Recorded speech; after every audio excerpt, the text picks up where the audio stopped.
হয়েছেন।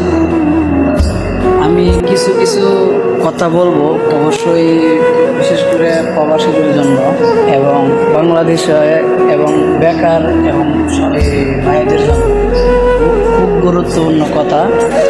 কেননা যে আপনারা যেখানে আসেন না কেন, বর্তমানে সৌদি আরব, দুবাই, কাতার, ওমান, বাহরান, যে কোনো রাষ্ট্র, বিভিন্ন রাষ্ট্রে যান, কিন্তু অবশ্যই দালালের সাথে হোক এবং ভাই আত্মীয় স্বজনের সাথে হোক যান। আশা করি সবাই অনেক কিছু কথা ফাইনাল করে বাইঙ্গে আসবে। কেননা দেখেন, আমরা তো এতটা বাইঙ্গে আসি না দেখে আজকে আমরা এই পরিস্থিতি করতেছি। আজকে দেখেন পবিত্র জুমার দিন, একটা মুসলিমের জন্য পবিত্র জুমার দিন বলতে কি একটা ঈদের দিন। এই পবিত্র জুমার দিন নামাজটা পইরাই আইসা বসতে হয়েছে ডিউটির মধ্যে। কিন্তু আজকে একটা অফডে সরকারিভাবে সৌদি আরবে যে কোনো রাষ্ট্রের মধ্যে মানে শুক্রবারে অফডে আছে, মানে বন্ধ থাকে, বুঝছেন?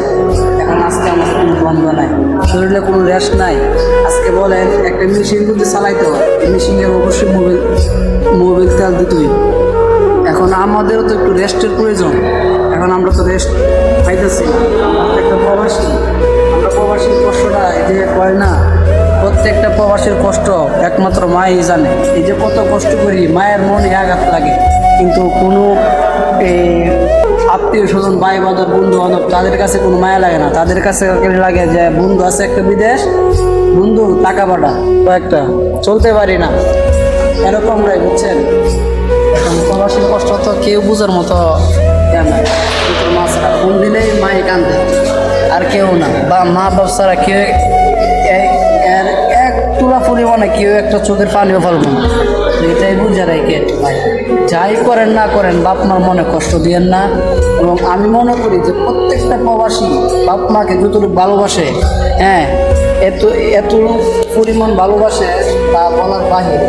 কোনো প্রবাসী চায় না বাপ মাকে কষ্ট দিতে, কিন্তু যারা বেকার বসে আছেন দেশে, তারাই কিন্তু বিভিন্ন ধরনের অজুহাত, বিভিন্ন ধরনের কিছু নানান টেনশনের মধ্যে পারেন বাপ মাকে।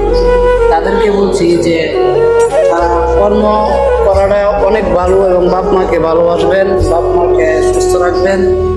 আজকে এই ফোনতে আমার নাম মামুন এবং আমি এই ফোনতে আজকে আপনাদেরকে বার্তা দিলাম। এটাই সম্পূর্ণ সই না, এবং লাইক করবেন, শেয়ার করবেন, প্রত্যেকটা প্রবাসী ভাইদের কাছে এই ভিডিওটা শেয়ার করে দিবেন।